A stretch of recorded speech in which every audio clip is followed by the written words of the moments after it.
की दूसरी लिस्ट जारी कर दी है। नागपुर से नितिन गडकरी चुनाव लड़ेंगे, हमीरपुर से अनुराग ठाकुर को टिकट मिला है, करनाल से मनोहर लाल खट्टर होंगे उम्मीदवार, भिवानी महेंद्रगढ़ से धर्मवीर सिंह उम्मीदवार होंगे, गुड़गांव से राव इंद्रजीत सिंह उम्मीदवार हैं और फरीदाबाद से कृष्णपाल गुर्जर को टिकट दिया गया है। वडोदरा से रंजन बेन,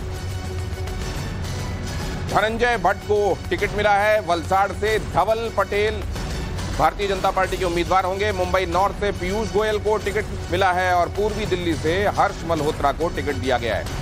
इस बार जो लिस्ट जारी की गई है उसमें क्या कॉम्बिनेशन दिखाई दे रहा है, किन बातों का ख्याल रखा गया है, हमारे साथ जुड़ रहे हैं अमित कुमार और वो इस बारे में आपको ज्यादा जानकारी देंगे। अमित, तो इस बार जब आप लिस्ट स्टडी करते हैं, क्या वो बातें हैं जो आपको दिखाई देती हैं लिस्ट बनाते समय, किन बातों का ख्याल रखा गया है?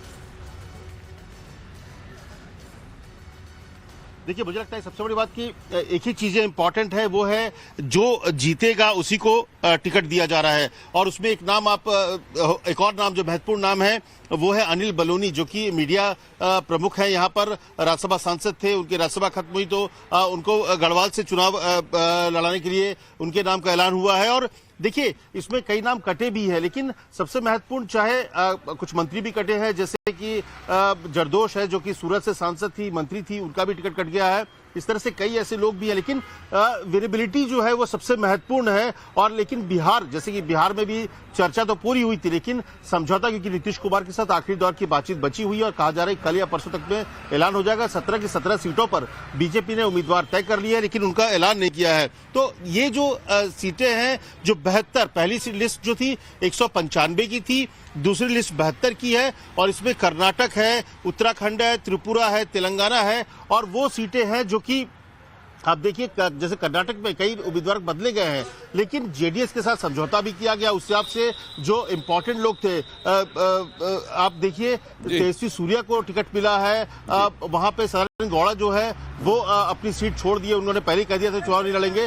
तो जो विजिबिलिटी है सबसे महत्वपूर्ण वो है, कास्ट कॉम्बिनेशन है और जो 370 का जो लक्ष्य रखा है प्रधानमंत्री मोदी ने, उनके अनुसार यूथ, महिला और ये जो आप कह रहे हैं विजिबिलिटी सबसे बड़ा फैक्टर है। विजिबिलिटी को ख्याल में रखते हुए और साथ में उसके साथ कास्ट कॉम्बिनेशन जाहिर है एक बहुत बड़ा मुद्दा वो भी है और उसको ध्यान में रखते हुए ये लिस्ट जारी की गई है। ये लिस्ट अहम जो इसके साथ जो चेहरे आपको दिखाई देंगे भारतीय जनता पार्टी के टिकट पर चुनाव लड़ते हुए, बहुत जल्दी हम आपको आगे दिखाएंगे। और अब आपको लिए चलते हैं उस खबर की तरफ जो बिग एंड बोल्ड रिपोर्ट्स हमने आपको दिखाने का वादा किया था, ये उस तरफ लिए चलते हैं। अमित, आपका बहुत धन्यवाद करता हूं। फिलहाल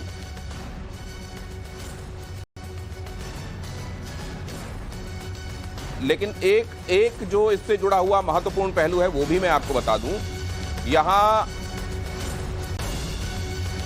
यहां पर आप ये देखिए, भारतीय जनता पार्टी ने उम्मीदवारों की दूसरी लिस्ट जारी करते हुए अमित जो बता रहे हैं कि पहले से जो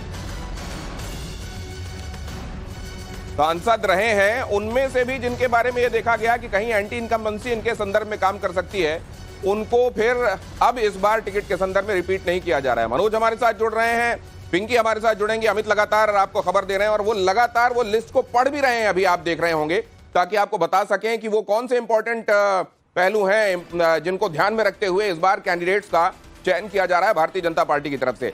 आइए चलते हैं पहले मनोज के पास। ये आपने जब लिस्ट को देखा, किन बातों को आपने हाईलाइट किया? क्या आपके हिसाब से वो बातें हैं जो दर्शकों को जाननी चाहिए इस लिस्ट को जब आप देख रहे हैं भारतीय जनता पार्टी? देखिए, सबसे बड़ा जो हरियाणा की अगर हम बात करें, बीजेपी ने जो 6 कैंडिडेट उतारे उनमें सबसे बड़ा अगर हम कहें जो डेवलपमेंट है, जो नाम है, वो है मनोहर लाल का, जो कल तक मुख्यमंत्री थे। कल ही उन्होंने इस्तीफा दिया था मुख्यमंत्री पद से, आज उन्होंने विधानसभा से इस्तीफा दिया और शाम को उनकी टिकट फाइनल हो गई है करनाल लोकसभा सीट से ही। यहां इससे पहले संजय भाटिया सांसद थे बीजेपी के, लेकिन अब पूर्व मुख्यमंत्री मनोहर लाल खट्टर यहां से उम्मीदवार होंगे। इसके साथ साथ अशोक तंवर, जो कि कांग्रेस के प्रदेश अध्यक्ष रहे हरियाणा के काफी लंबे समय तक, हाल ही में उन्होंने बीजेपी ज्वाइन की थी, उनको सिरसा से जो अनुसूचित जाति के लिए आरक्षित सीट है वहां से पार्टी ने उतारा है। सुनीता दुग्गल जो कि महिला सांसद थी, वहां से उनकी टिकट काट दी गई है। और इसके साथ साथ तीसरा जो नया और बड़ा उम्मीदवार है वो है बंतो कटारिया अंबाला से। इससे पहले इनके पति रतनलाल कटारिया यहां से सांसद हुआ करते थे लगातार 2 साल रहे, लेकिन हाल ही में उनका ये अटकलें तभी लगाई जाने लगी थी कि इस बार आप लोकसभा चुनाव लड़ते हुए मनोहर लाल खट्टर को देखेंगे, और आखिरकार वो बात सामने दिखाई दे रही है। बाकी के कॉम्बिनेशन भी जो ध्यान में रखे गए हैं बता रहे हैं मनोज आपको, लेकिन पिंकी राजपुरोहित के पास चलेंगे। कर्नाटक के संदर्भ में उनसे हम चर्चा करेंगे। कर्नाटक को जब आप देखती हैं, जाहिर है चैलेंज और विधानसभा की बात, वहां पर कांग्रेस का जीत कर आना ये दिमाग में भारतीय जनता पार्टी का निश्चित रूप से होगा। और ऐसे में जब वहां कैंडिडेट्स फील्ड कर रही है भारतीय जनता पार्टी, तो क्या ख्याल रखा गया है?